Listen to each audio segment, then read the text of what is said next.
le ciel au-dessus de Ouagadougou commençait à prendre une teinte orangée. C'était tôt le matin, l'air était frais, les oiseaux chantaient et pas une âme dans les rues. Mais à l'intérieur du jardin présidentiel, où les fleurs oscillaient doucement dans la brise, un homme se tenait avec une arme pointée vers l'arrière de la tête du président Ibrahim Traoré. Le président ne savait pas. Il était à genoux sur l'herbe, seul, priant pour commencer sa journée. Pas de garde, pas de caméra, juste lui et la paix du matin. Mais la paix n'était pas ce que recherchait l'homme derrière lui. Il était venu pour mettre fin à la révolution d'un seul coup silencieux. Il avait attendu toute la nuit, caché dans le jardin, vêtu de l'uniforme d'un jardinier du palais. Mais il n'était pas jardinier. Son nom était Daniel Quin et il n'était pas du Burkina Faso. Il était américain, mais pas n'importe quel américain. Un espion formé, un agent de terrain travaillant sous une fausse identité. Et il ne travaillait pas seul. Il avait été envoyé par le président Alassane Ouattara de la Côte d'Ivoire, avec le plein soutien de puissances étrangères, y compris certains intérêts à Washington et à Paris. C'est ainsi que nous arrêtons la propagation de sa révolution, lui avait-il dit. Un seul coup propre et c'est terminé. Mais les choses ne se passèrent pas comme prévu, car juste au moment où Daniel retirait la sécurité de son pistolet silencieux, le président Traoré murmura quelque chose sans se retourner. « Tu as fait un long voyage pour mourir ici, n'est-ce pas ?» Daniel se figea. Comment savait-il? Avant qu'il ne puisse réfléchir, l'herbe autour de lui bougea et, en un éclair, Traoré se retourna, donna un coup de pied pour faire tomber l'arme de la main de Daniel et le plaqua au sol. Daniel était formé au combat rapproché, mais ce à quoi il ne s'attendait pas, c'était que Traoré avait été formé en Russie, à Cuba et au Sahel. Son style était brut, rapide, imprévisible et, pire encore, Traoré ne sciait pas une seule fois. En quelques secondes, l'assassin était immobilisé au sol, les deux bras verrouillés derrière son dos. C'est alors que les gardes finirent par se précipiter. Traoré les regarda calmement et dit « Personne ne tire. Il n'est pas seulement un tueur à gages. C'est un message, et je veux l'entendre directement de sa bouche. » Daniel fut traîné dans un bunker privé sous le palais. La pièce était sombre, faite de pierre, avec une seule chaise au milieu. Ils l'assirent, menotté et en sueur. Traoré entra dans la pièce seul.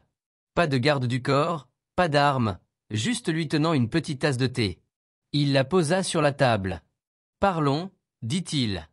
D'où viens-tu » Daniel leva les yeux froids. « Tu le sais déjà. »« Dis-le quand même, » répondit Traoré. « Dis-le pour le dossier. » Daniel hésita, puis sourit. « Je viens de l'anglais. Je travaille pour l'agence et oui, j'ai été envoyé ici, dirigé depuis Washington, mais le plan venait d'Abidjan. Ouattara l'a approuvé lui-même. » La pièce devint silencieuse. Traoré se pencha en arrière. « Pourquoi la Côte d'Ivoire voudrait-elle ma mort ?» Daniel ricana. « Tu retournes toute la région. Tu chasses les Français, tu accueilles les Russes. Tu deviens trop puissant et, pire encore, trop populaire. Tu n'étais pas censé durer aussi longtemps. » Puis vint le rebondissement. Daniel se pencha en avant et dit « Tu crois que je suis le seul ? Regarde autour de toi, Traoré. Tu es entouré de sourires, mais la moitié d'entre eux ont été achetés. Quelqu'un à l'intérieur de ton palais m'a donné le code de la porte et devine quoi ? Ils se rencontrent ce soir pour planifier la deuxième tentative. » Traoré se leva lentement. Sa voix était calme, mais ses yeux brûlaient. « Alors je suppose que je devrais assister à cette réunion moi-même. » Daniel rit. « Ils sauront que c'est un piège. » Traoré sourit. Eux aussi. Cette nuit-là, le palais semblait paisible. Les gardes étaient à leur poste. Les lumières étaient allumées, les portes fermées, les rideaux tirés. Tout semblait normal. Mais à l'intérieur, leur guerre avait déjà commencé. Car le président Traoré n'était plus dans sa chambre. Il avait enfilé un uniforme de soldat, mis une casquette et couvert son visage d'une écharpe. Seules 3 personnes dans le palais savaient où il était. Il ne fuyait pas. Il passait en mode clandestin. Plus tôt dans la soirée, après que l'espion capturé, Daniel, eut révélé la vérité selon laquelle quelqu'un de l'intérieur du palais lui avait donné le code de la porte, Traoré avait pris une décision discrète. Qu'ils pensent que je dors. Qu'ils pensent que j'ai peur. Je me rendrai à leur réunion et je regarderai mon ennemi dans les yeux. À exactement 23h37, dans une petite pièce de stockage sous la cuisine, 7 hommes s'étaient rassemblés. Certains étaient des soldats. L'un était un assistant gouvernemental et un autre portait une blouse blanche, un médecin du palais. Il parlait à voix basse. L'un d'eux sortit une tablette et lut un court message. Plan Flamme Ivoire phase 2. L'équipe de secours est prête. Le plus jeune, un soldat nommé lieutenant Beau, demanda nerveusement « Et si Traoré la prend ?» L'homme en blouse blanche répondit « Il ne la prendra pas. Il est probablement déjà mort. Les Américains ont dit que le poison mettrait du temps. » Tout le monde hocha la tête. Il ne savait pas que Traoré était déjà debout derrière le mur, à écouter. Il avait caché un petit microphone plus tôt dans la pièce, mais il voulait voir les visages. Il poussa la porte lentement, entra et se tint à l'arrière, silencieux. Ils ne le reconnurent pas dans l'uniforme de soldat. Pas jusqu'à ce qu'il parle. « Vous parlez comme des hommes, » dit Traoré. « Mais vous complotez comme des rats. » Ils se figèrent tous. L'un d'eux essaya d'attraper son arme, mais Traoré avait déjà la sienne sortie. « Bouge et je terminerai cette réunion moi-même, » dit-il. Le médecin bégaya. « Comment as-tu ? Tu as empoisonné mon thé, » dit Traoré. « Mais je ne l'ai jamais bu. Tu as envoyé un homme d'Amérique, mais il a parlé. Et maintenant, vous prévoyez d'allumer la flamme ivoirienne ? Alors laissez-moi être le premier à y verser de l'eau. » Soudain, un coup fort résonna dans le couloir. La porte s'ouvrit à la volée. Les Lions Rouges, la force secrète d'élite de Traoré, envahirent la pièce. Personne ne s'échappa. Les traîtres furent traînés dehors un par un, choqués, silencieux, brisés. Mais alors que le dernier homme était emmené, le médecin murmura quelque chose. « Tu ne comprends pas. Ce que tu as fait.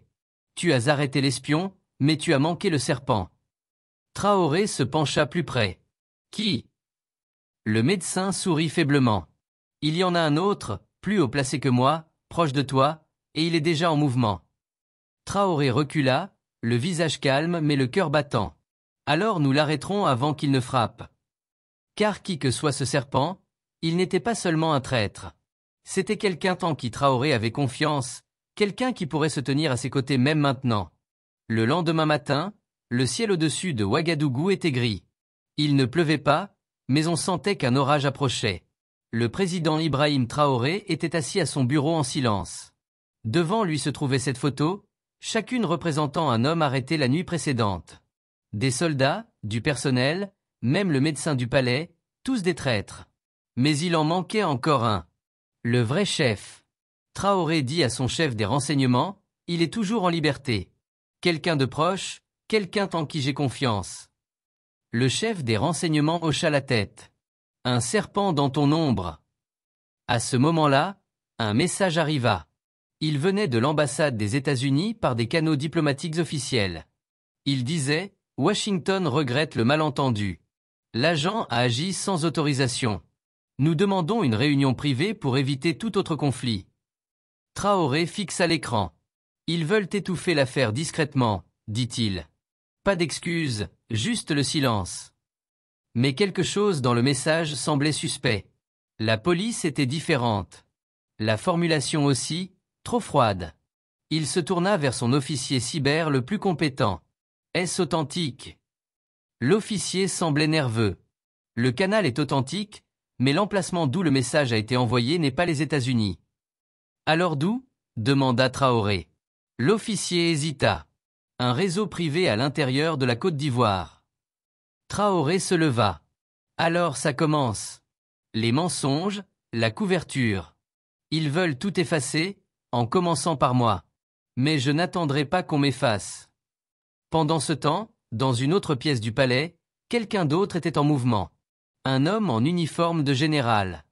Il marchait avec assurance, souriait à chaque garde. Personne ne l'arrêta car il était l'un des officiers les plus gradés du pays. Son nom était le général Yakuba Dio. Il avait servi sous 3 présidents. Il avait formé la moitié des soldats de la capitale, et Traoré l'avait un jour appelé un pilier de notre défense. Mais ce que Traoré savait, c'était que le général Dio travaillait avec Ouattara. À exactement 10h15, Dio entra dans une pièce verrouillée près du centre de communication. Il sortit un appareil satellite Asmol caché dans une boîte médicale. Puis il envoya un message codé court à Abidjan, toutes les cibles exposées. Seul Traoré reste. En attente du feu vert. Il appuya sur envoyer, mais quelque chose n'allait pas. L'appareil émit un bip étrange. Une lumière rouge clignota. Puis une voix retentit dans le haut-parleur. « Vous envoyez trop tard, général. Il sait déjà. » Le visage de Dio devint pâle. Il se retourna et vit le président Traoré debout à la porte. « Nous avons trouvé votre signal il y a des jours, » dit Traoré. « Nous avons surveillé vos messages. Nous avons écouté vos faux appels.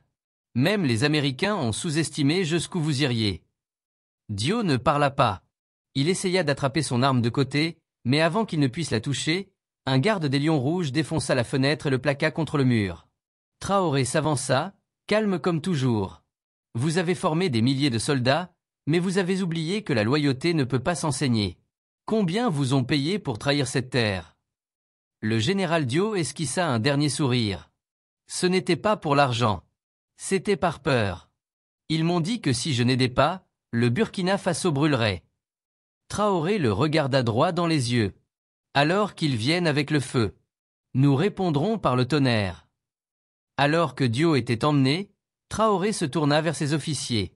Préparez la base aérienne. Nous allons à la frontière. Il est temps de rendre visite à la Côte d'Ivoire.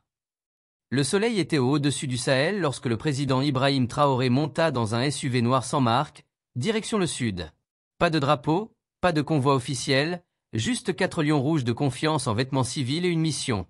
Leur destination, la frontière entre le Burkina Faso et la Côte d'Ivoire, mais pas pour la guerre, pour un avertissement. Traoré avait reçu confirmation. Les ordres pour l'éliminer venaient directement de l'intérieur du commandement militaire ivoirien, avec un soutien discret de mains étrangères. Il décida donc de faire quelque chose d'inattendu. Il alla les voir. 3 heures plus tard, le SUV s'arrêta dans un poste de douane abandonné près de la frontière. Là, attendant avec 2 véhicules blindés, se trouvait le général Kawazi, un officier de haut rang sous les ordres du président Alassane Ouattara. Il ne sourit pas en voyant Traoré descendre de la voiture. « Ce n'est pas votre terre, président, » dit froidement le général Kawazi. « Vous venez ici sans prévenir, cela pourrait être considéré comme une menace, Traoré. » Il jeta un dossier brun sur la table entre eux. À l'intérieur, des images satellites d'un camp d'entraînement ivoirien, des enregistrements audio interceptés de l'espion Daniel Quint, des enregistrements de vol de mercenaires arrivés de Seagull. Le général Kawazi feuilleta les documents, puis rit. « Vous n'avez aucune idée de ce qui se passe vraiment, n'est-ce pas, Traoré ?» Traoré plissa les yeux. « Alors expliquez-le-moi. » Le général se pencha en avant. « Ouattara n'est pas le seul impliqué. Ce n'est pas seulement à propos de vous. Il s'agit de la nouvelle carte qui est en train d'être dessinée en Afrique de l'Ouest. Votre révolution, chasser les Français, rejeter les Coas, dénoncer l'Occident. Vous avez fait peur à trop de gens. Ils ne veulent pas vous tuer seulement parce que vous êtes dangereux. Ils veulent vous tuer parce que vous inspirez les autres. » Traoré resta immobile. « Alors c'est une question de peur. »« Non, Traoré, » dit Kawazi. « C'est une question de contrôle. » Puis vint le rebondissement. Le général se pencha et dit « Savez-vous où est Daniel Quint maintenant ?» Traoré hocha la tête. « Dans un bunker. En train d'être interrogé. » Kawazi secoua la tête. « Non, il s'est échappé hier soir avec l'aide de quelqu'un de l'intérieur de votre propre gouvernement. » À Ouagadougou, les alarmes retentissaient déjà. Daniel Quint, l'espion américain capturé, s'était échappé. Les gardes avaient trouvé 2 hommes drogués dans le sous-sol. Les caméras de surveillance avaient été coupées pendant exactement 6 minutes. Personne n'avait vu qu'il avait libéré. Mais ils avaient trouvé autre chose. Un mot laissé dans la salle de guerre personnelle de Traoré. Il disait « Vous pouvez arrêter les soldats, mais les généraux sont déjà achetés. » À la frontière, le téléphone de Traoré vibra. Il décrocha. La voix de son chef des renseignements lui parvint, tremblante. « Monsieur, Quint s'est échappé et quelqu'un de l'intérieur l'a aidé. » Traoré ne broncha pas. Il regarda simplement le général Kawazi et dit « Alors je vais arrêter de jouer aux échecs. À partir de maintenant, nous nous battons face à face. » Il se retourna et marcha vers le SUV. Mais avant d'y monter, il dit une dernière chose. « Dites à Ouattara que je n'ai pas peur des ombres. Je suis l'orage qui marche en plein jour. » Et sur ces mots, il traversa de nouveau la frontière vers le Burkina Faso. Mais au fond de lui, il savait que la vraie bataille venait à peine de commencer, car quelqu'un de proche de lui, peut-être même quelqu'un qu'il voyait tous les jours, travaillait pour l'autre camp. 2 jours s'étaient écoulés depuis que le président Ibrahim Traoré était revenu de la frontière. Le palais était en état d'alerte maximale.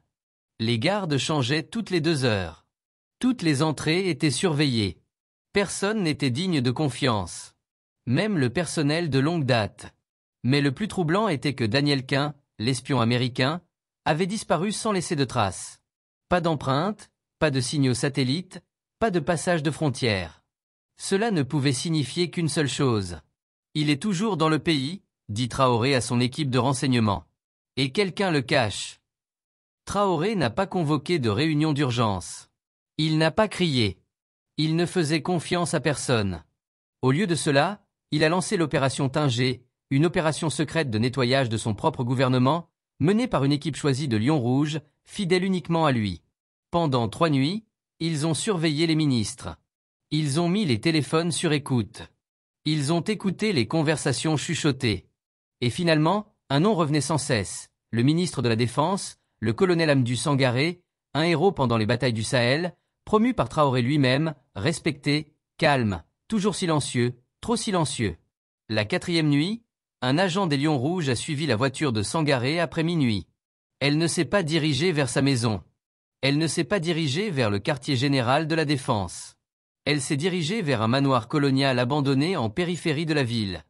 Les lumières étaient éteintes, mais à travers une fenêtre fissurée, l'agent a vu quelque chose de glaçant. Daniel Quinn, vivant, non rasé, portant toujours son traceur de cheville, buvant du thé avec Sangaré. L'espion n'était jamais parti. Il avait été protégé par l'un des hommes les plus haut placés du pays. Traoré a reçu les informations à 2h04. Il n'a pas parlé. Il n'a pas cligné des yeux. Il a simplement dit « Nous bougeons à 3h. » Silencieux. Pas de tir sauf si j'en donne l'ordre. À 2h57, 3 véhicules non marqués ont encerclé l'ancien manoir. Traoré lui-même a dirigé l'équipe d'entrée. Ils ont enfoncé la porte de derrière, sans allumer les lampes torchées, en silence. Dans le salon, Quinn venait juste de prendre son téléphone lorsque les lumières se sont allumées. Il s'est figé. De l'autre côté de la pièce, le président Traoré se tenait avec un pistolet pointé droit sur sa tête. « Tu ne pensais pas que je te trouverais si vite, n'est-ce pas ?» a dit Traoré. Quinn n'a pas répondu. Il a regardé Sangaré, qui était déjà menotté par un lion rouge. Le général n'a pas supplié. Il a simplement regardé Traoré et a chuchoté « Ils ont promis la paix ». Traoré s'est approché. « La paix ne vient pas de la trahison. Tu as donné nos coordonnées. Tu les as laissés entrer. Tu as presque vendu ce pays pour une poignée de main. » Quinn a finalement parlé. « Tu es intelligent, Traoré. Mais cela ne se terminera pas avec moi. Il y en a d'autres, à l'extérieur et à l'intérieur. Tu crois être en contrôle, mais tu ne fais que ralentir ce qui arrive déjà. » Traoré s'est penché en avant. « Alors je vais le ralentir avec le feu et l'enterrer avant qu'il ne touche notre sol. » Alors que Quinn et Sangaré étaient emmenés, un dernier objet a été trouvé sur la table. Une carte imprimée montrant des bases militaires au Burkina Faso, au Niger, au Mali et au Ghana. En haut se trouvait le logo d'une société de sécurité privée américaine. En bas, phase 3, stabilisation régionale. Traoré a fixé la carte et a dit « Cela n'a jamais été seulement à propos de moi. C'est à propos de toute la région. Ils veulent redessiner l'Afrique. » Il s'est tourné vers son officier. « Convoque une réunion avec le Mali et le Niger ce soir. Maintenant. » Car Traoré comprenait maintenant quelque chose de terrifiant. Le complot n'était pas terminé. Ce n'était que le premier test. La vraie guerre était sur le point de commencer. L'air était épais à Ouagadougou. Quelque chose changeait, non seulement au palais, mais dans toute l'Afrique de l'Ouest. Dans une salle de guerre fortement gardée, le président Ibrahim Traoré se tenait au centre d'une longue table. À sa gauche, un officier du Mali. À sa droite, un commandant du Niger. Pour la première fois depuis des années, les 3 pays étaient unis en une seule force. « Nous faisons face au même ennemi, » dit Traoré. « Ils viennent avec des papiers, de l'argent et des mots doux. Mais derrière ces mots se cachent des armes, des espions et des chaînes. » Il tapota sur la table. Un grand écran s'alluma, montrant une carte secrète saisie à Daniel Quinn. La carte avait des points rouges à travers l'Afrique. Certains à l'intérieur des bases militaires, d'autres près des mines d'or, des tours de télécommunications et des stations de médias. Cela ne concerne pas seulement le Burkina Faso, dit Traoré. Cela concerne un plan étranger pour contrôler toute la région. Et cela se termine maintenant. Cette même nuit, Traoré ordonna l'opération Dignité, une opération conjointe secrète entre le Burkina Faso, le Mali et le Niger. La mission, saisir toutes les stations d'espionnage contrôlées par des étrangers, geler les comptes bancaires cachés, exposer les réseaux militaires privés travaillant en Afrique de l'Ouest. Mais il y avait une dernière tâche. Daniel Quint. Il était détenu dans une cellule de sécurité maximale sous le palais. Cette fois, il n'était pas arrogant. Il ne souriait pas. Il était silencieux. Alors que Traoré entrait dans la pièce, Quint se leva. « De retour ?» demanda-t-il. « Pour la dernière fois », répondit Traoré. Quint avait l'air fatigué. « Tu crois avoir gagné ?» Traoré s'avança. « Je ne suis pas venu ici pour gagner.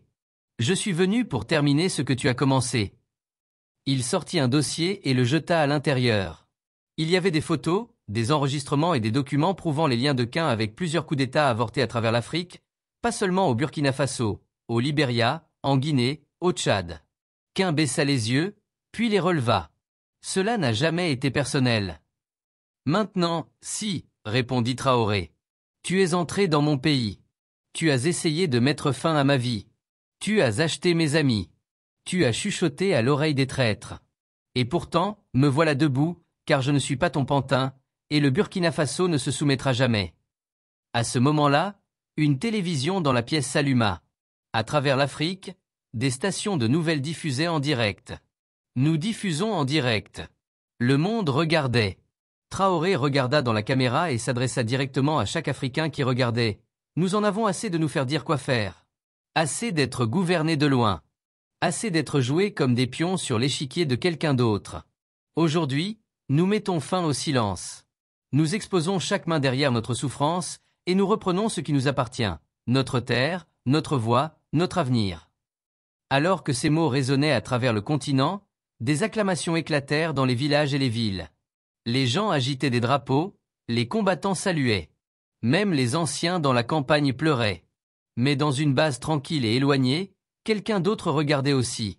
Un officiel étranger en costume sombre prit un téléphone et dit « Il a réussi.